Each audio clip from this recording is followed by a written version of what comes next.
창세기 47장 13절에서 17절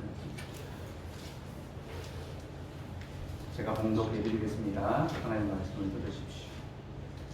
기근이 더욱 심하여 사방에 먹을 것이 없고 애굽 땅과 가나안 땅이 기근으로 황폐하니 요셉이 곡식을 팔아 애굽 땅과 가나안 땅에 있는 돈을 모두 거두어 드리고 그 돈을 바로의 궁으로 가져가니 애굽 땅과 가나안 땅에 돈이 떨어진지라. 애굽 백성이 다 요셉에게 와서 이르되 돈이 떨어져서 우리에게 먹을 거리를 주소서.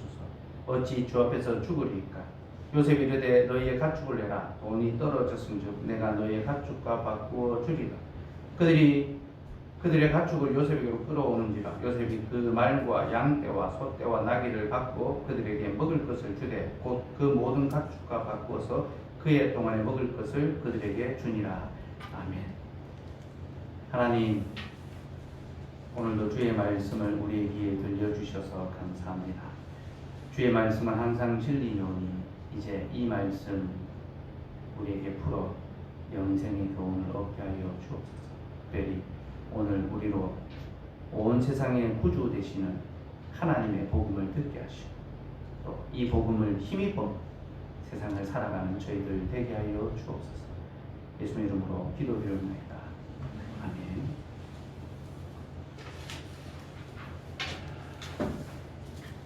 네, 창세기 47장 중반부부터는요, 요셉이 애국 사람들에게 양식을 제공하는 장면이 나오는데요. 저는 이 부분을 몇 차례 걸쳐서 좀 설교합니다. 오늘은 30격에 해당한다라고 생각하면 되시는데요. 기근이 계속되자 사람들은 양식을 구하기 위해서 요셉에게로 왔습니다. 그리고 요셉은 그들에게 양식을 주며 그들의 생명이 보존되게 했습니다. 이 장면은 우리에게 요셉이 복의 근원이 되었음을 보여줍니다. 곧 사람들이 오직 요셉을 통해서만 복을 얻을 수 있다는 것을 보여주시오. 지난주에도 말씀드렸지만 이것은 언약의 성취입니다. 하나님께서 아브라함에게 주셨던 너는 복이 될지라 천하 만국이 너로 말미암아 복을 누릴 것이다. 그 약속이 드디어 요셉의 때에 성취가 된 거죠. 또 저는 지난주에 요셉이 바로에게 아버지와 같은 존재가 되었다라고 말씀드렸습니다. 하나님은 요셉을 바로의 아버지가 되게 하셨습니다.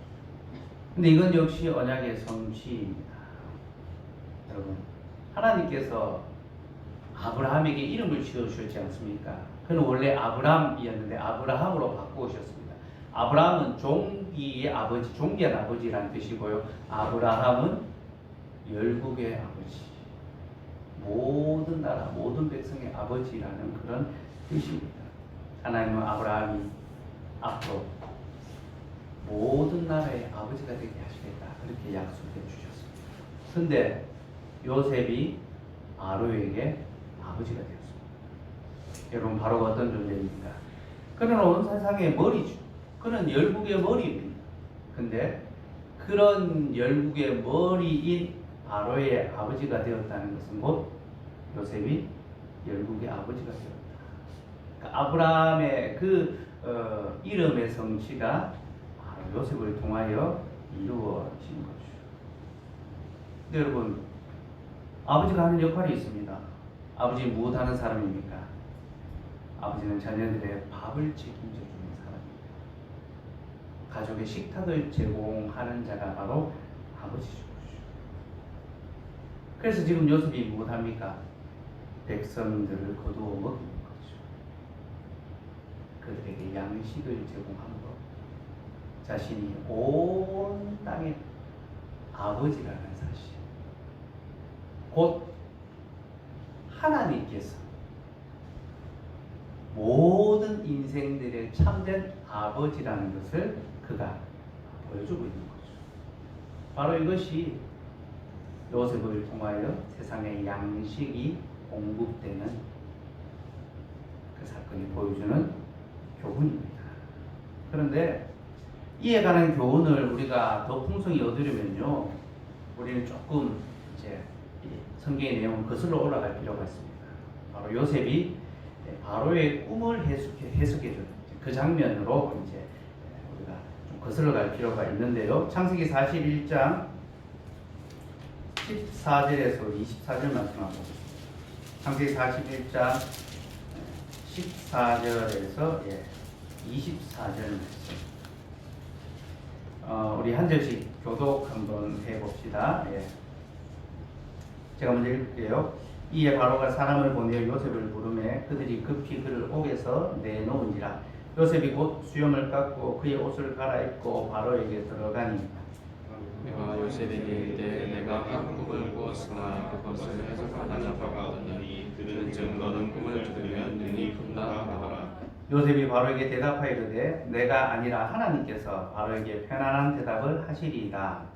바로가 요셉에게 이르되 내가 꿈에 나일 강가에 서서 보니 살찌고 아름다운 7 암소가 나일 강가에 올라와 갈밭에서 뜯어먹고 그 뒤에 또 약하고 심히 흉하고 화려한 7 암소가 올라오니 그같이 흉한 것들은 애굽 땅에서 내가 아직 보지 못한 것이라. 그 화려하고 흉한 소가 처음에 7 살찐 소를 먹었으며 먹었으나 먹은 듯 하지 아니하고 여전히 흉하더라. 내가 곧 깨었다가 다시 꿈에 보니 한 줄기에 무성하고 충실한 7 이삭이 나오고 그 외에도 가늘고 동풍에 마른 7 이삭이 나더니 같이 읽읍시다. 그 가는 이삭이 좋은 7 이삭을 삼키더라. 내가 그 꿈을 점술가에게 말하였으나 그것에게 풀이해 주는 자가 없느니라. 아멘.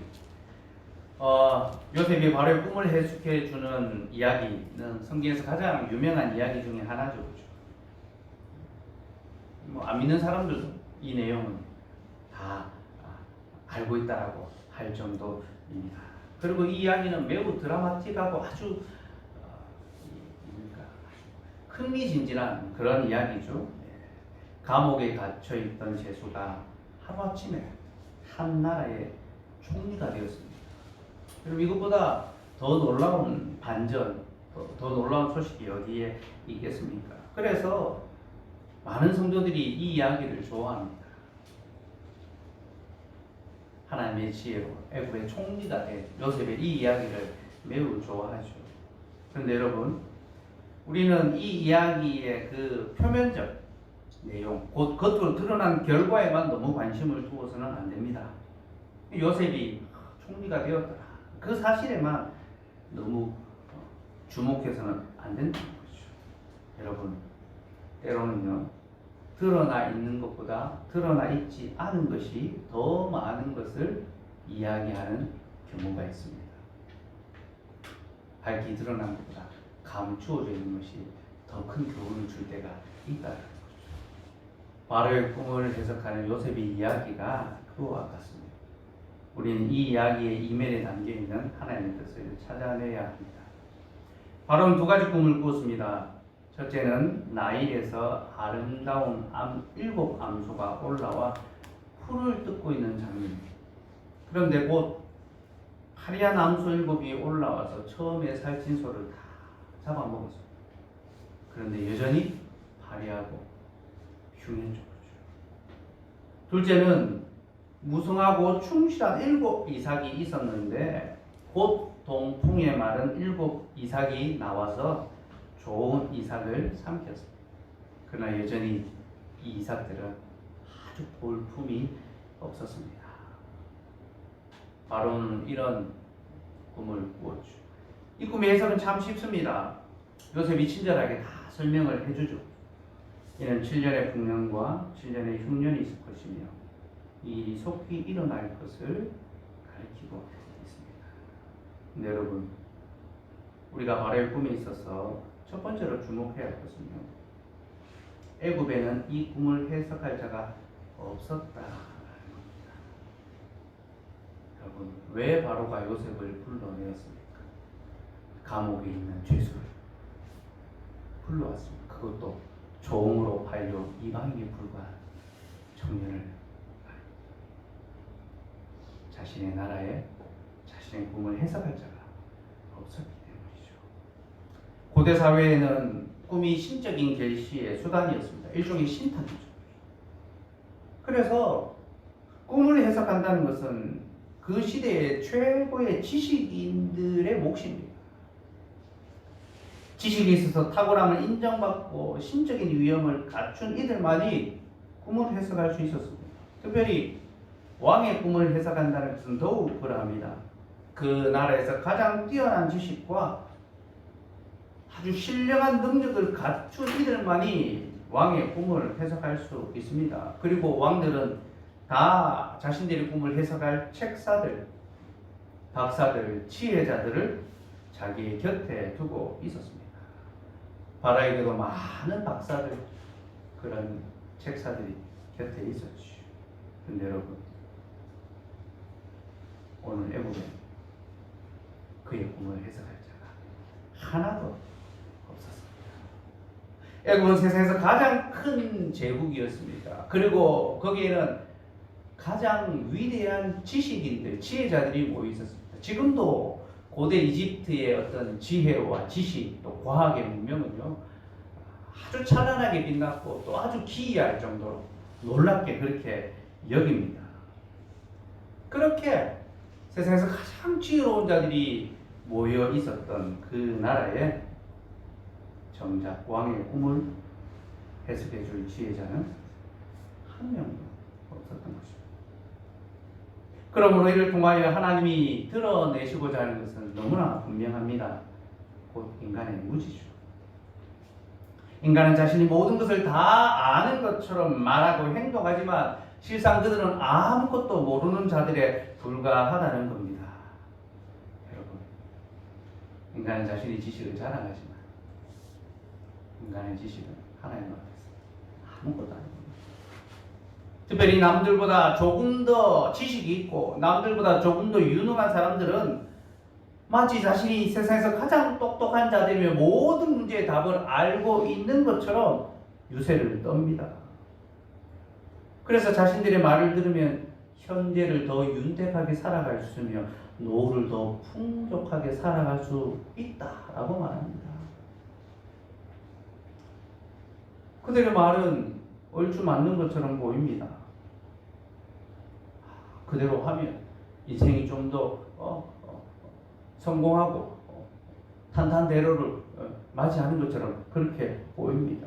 그래서 그들의 말은 사람들에게 신뢰가 있고 또 그들의 지혜는 사람들에게 칭송을 받습니다.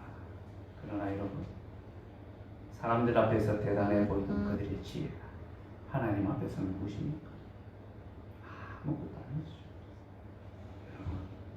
인생 중에 누가 하나님이 내신 문제를 능히 풀 자가 있습니까?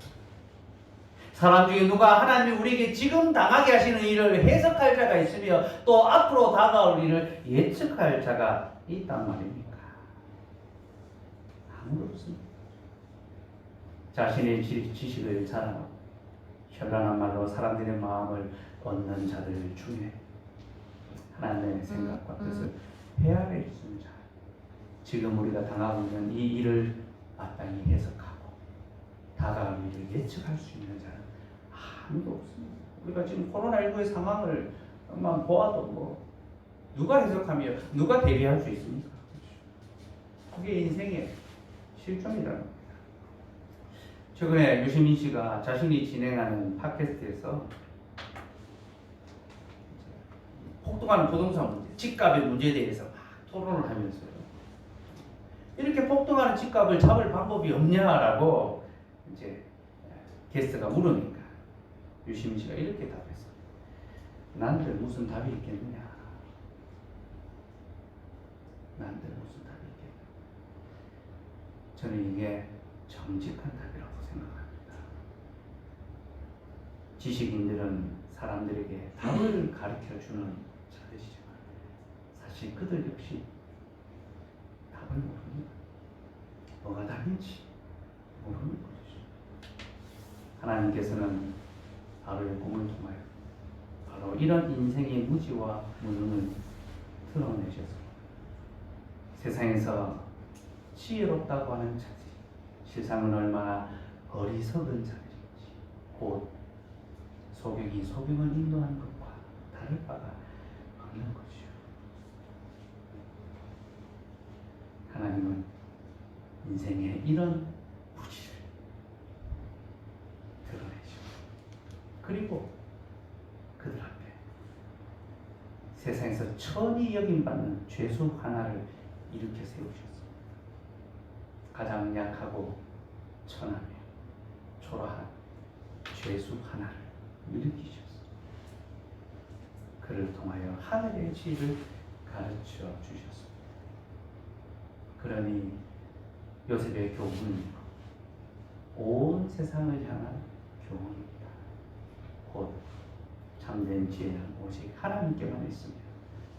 세상의 모든 일은 하나님의 작정하신 뜻대로 이루어진다라는 것, 이것이 세상이 받아야 할 교훈인 것이죠.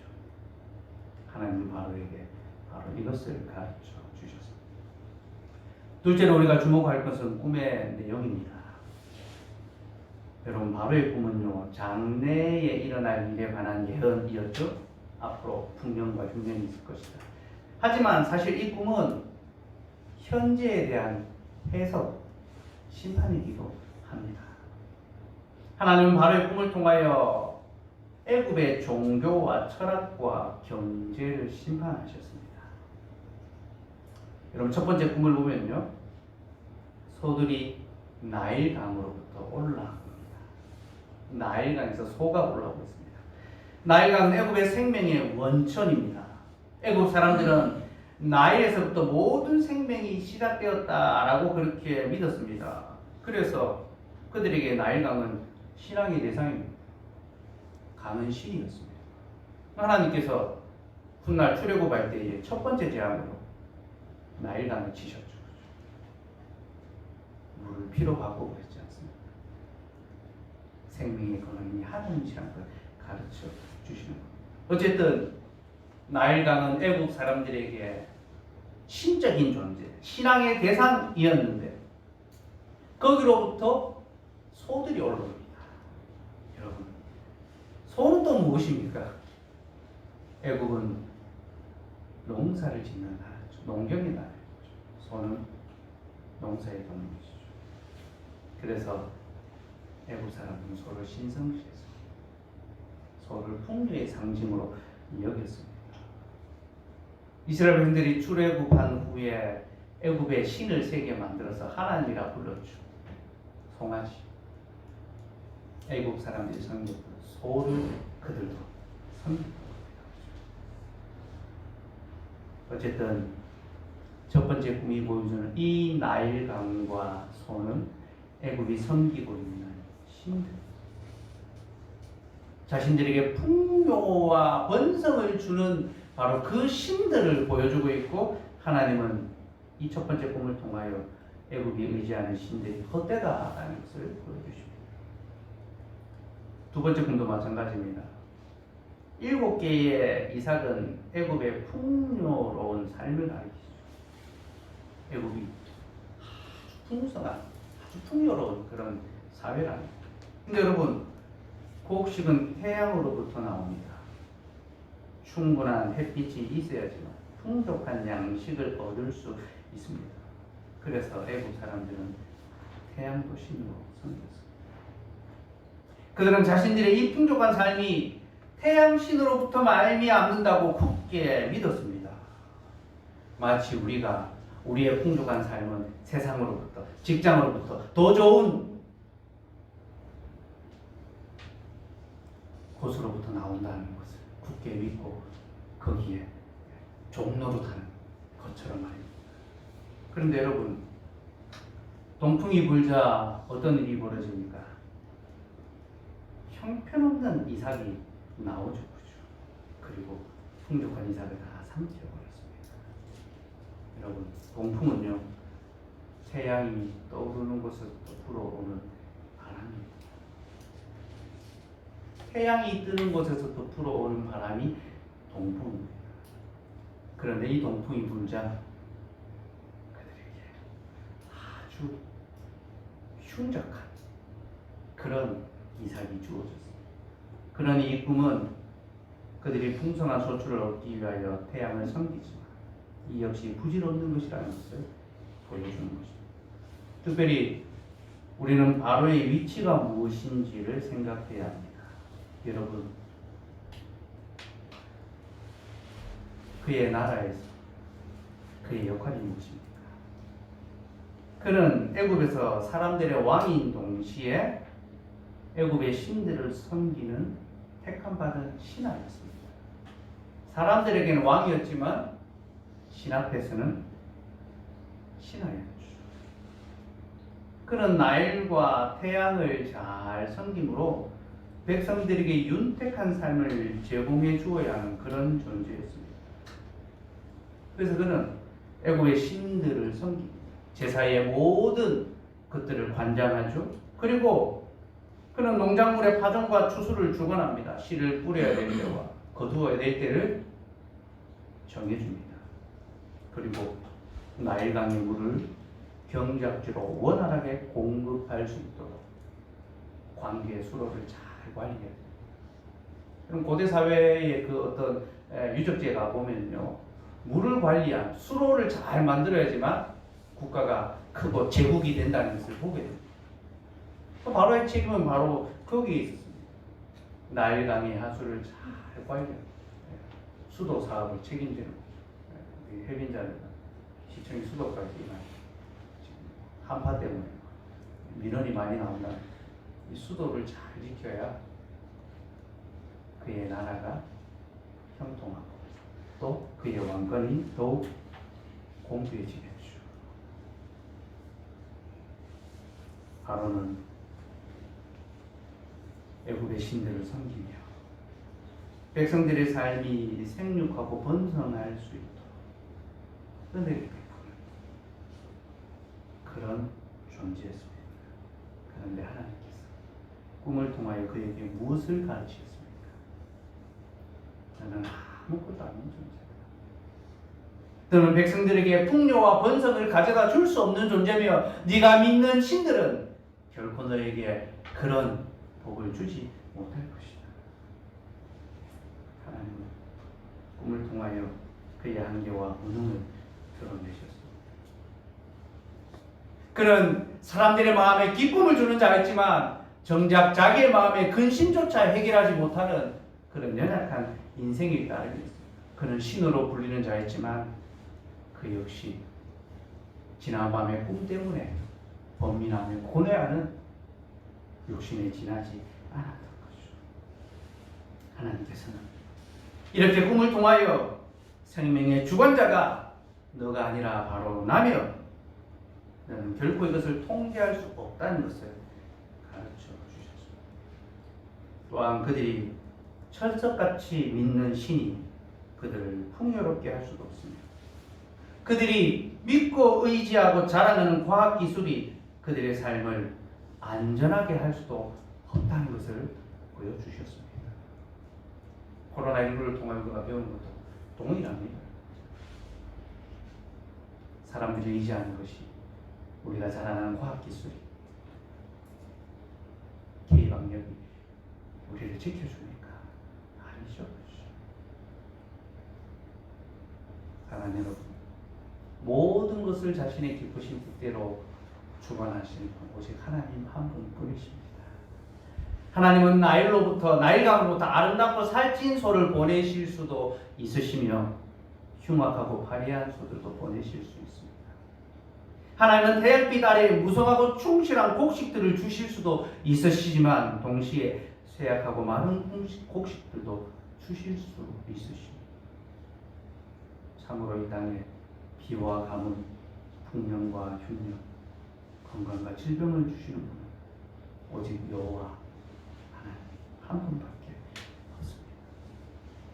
하나님께서는 바로 이 교훈을 모든 신학과 철학과 과학기술의 정점이 있었던 애국에서 선포하셨습니다.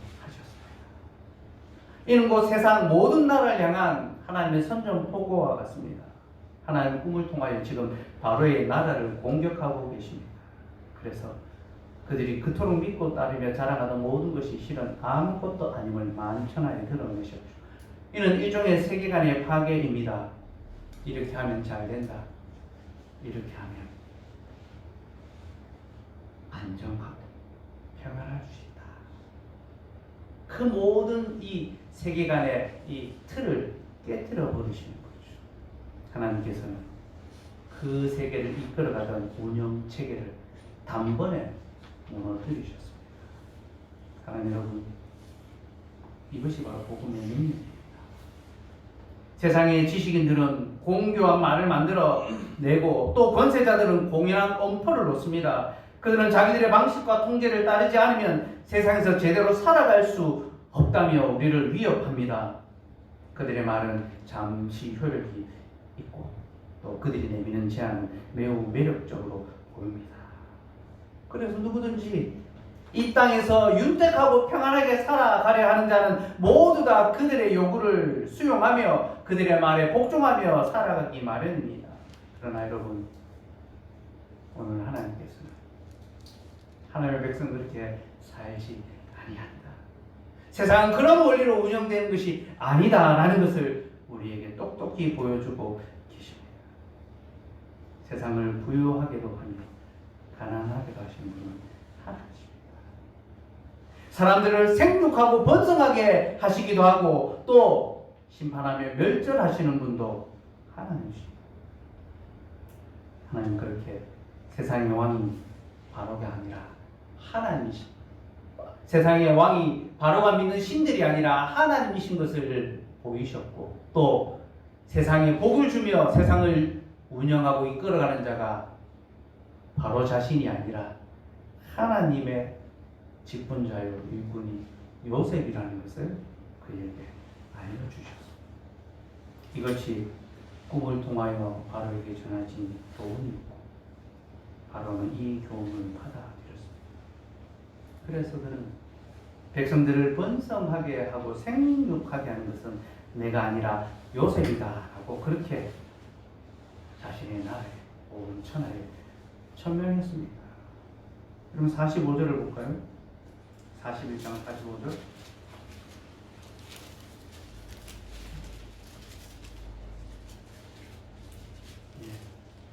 같이 읽읍시다. 시작. 그가 요셉의 이름을 사브나 바네아라 또 온의 제사장 보디베라의 딸 아스나스를 그에게 주고 아내로 삼게 하니라.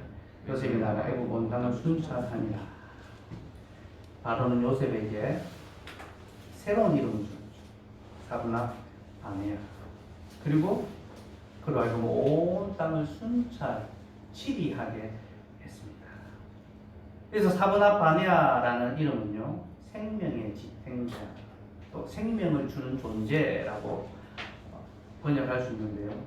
한마디로 하면 이렇습니다. 요셉은 온 세상의 구주다.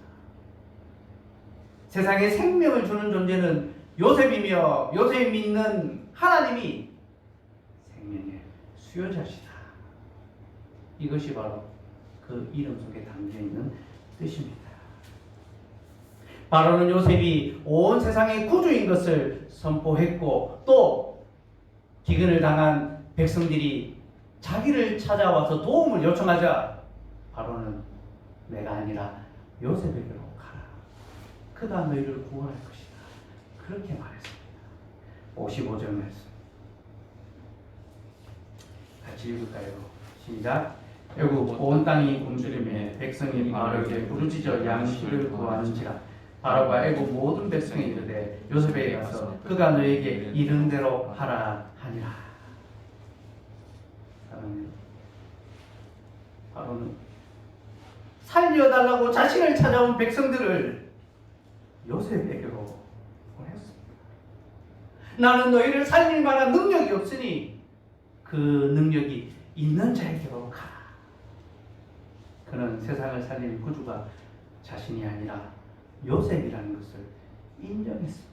그리고 누구든지 목마르고 줄인 자는 그에게로 가서 그로 말미암아 구원을 얻으라. 그렇게 외쳤습니다. 하나님, 형제들의 손에 의해 종으로 팔려왔던 히브리 소년이 이제 그 나라의 주권자로 말미암아 온 세상의 구주 높아지고 여러분, 이 얼마나 놀랍고 영광스러운 장면. 그리고 우리는 바로 이 장면에서 모든 이름에 뛰어나신 예수 그리스도를 보게 됩니다. 여러분, 진실로 줄인 자를 배부르게 하며 궁핍한 자를 부욕케 하실 리가 누구십니까? 오직 예수 그리스도 한 분이시죠. 세상에 어떤 지혜자도 풀지 못하는 인생의 문제와 세상에 어떤 권세자도 해결할 수 없는 삶의 문제, 영혼의 문제를 해결할 수 있는 자가 누구십니까? 오직 예수 그리스도 한 분밖에 없는 거죠. 하나님께서는 세상에 자신이 온 땅에 구주라는 것을 나타내 보이셨고, 또 요셉을 통하여 그 복음의 생명과 능력을 세상에 베풀어 주셨습니다. 사랑하는 여러분, 우리 하나님은 온 세상의 주인이시니 그는 생명의 수요자이시니 그는 번성함과 소멸함의 주관자시며 그는 인생의 무지와 무능함을 책망하시고 자신의 지혜와 영광을 세상에 나타내시기를 기뻐하십니다. 이는 지금도 하나님께서 이 땅 가운데 행하고 계시는 일입니다. 그리고 하나님은 바로 이를 위하여 두 가지 방법을 사용하십니다. 인생들로 하여금 하나님만이 우리의 구주인 것을 알게 하기 위하여 두 가지 방법을 사용하십니다. 첫째는 인생들로 하여금 근심과 염려 가운데 살아가게 하시는 거죠. 하나님은 바로에게 악몽을 꾸게 하심으로 그가 자신의 문제를 결코 해결할 수 없다는 것을 가르쳐 주셨습니다. 그와 같이 하나님께서는 지금도 사람들의 마음에 근심과 염려를 허락하시고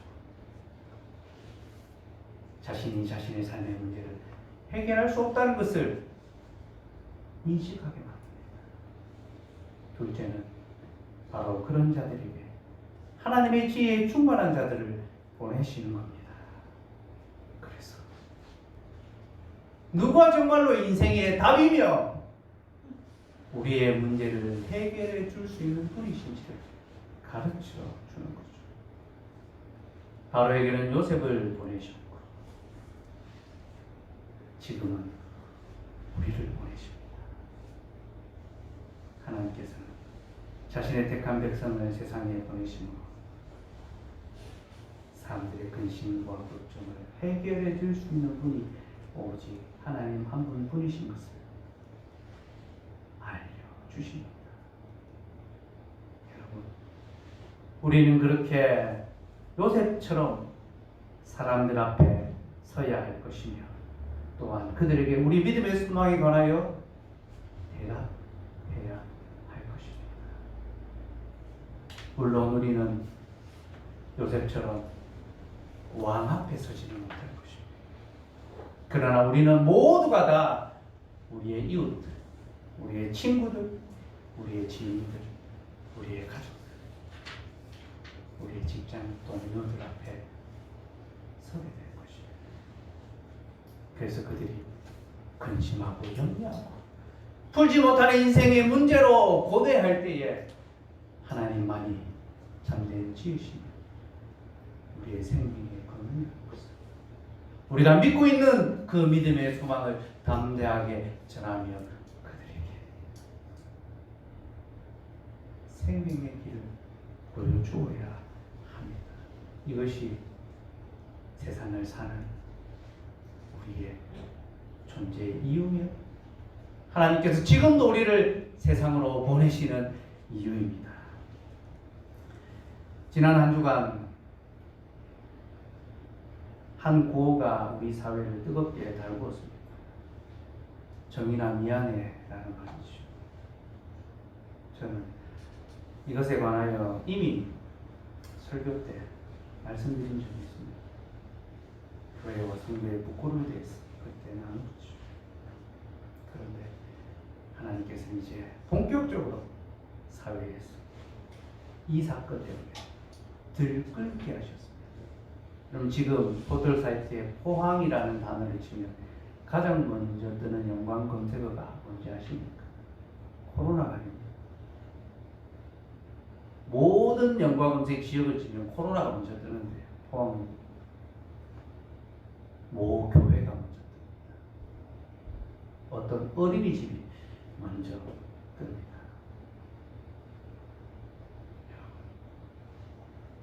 사람들에 비해서 이 사건이 회자되면 회자될수록 교회와 하나님의 영광이 크게 훼손되고 있습니다.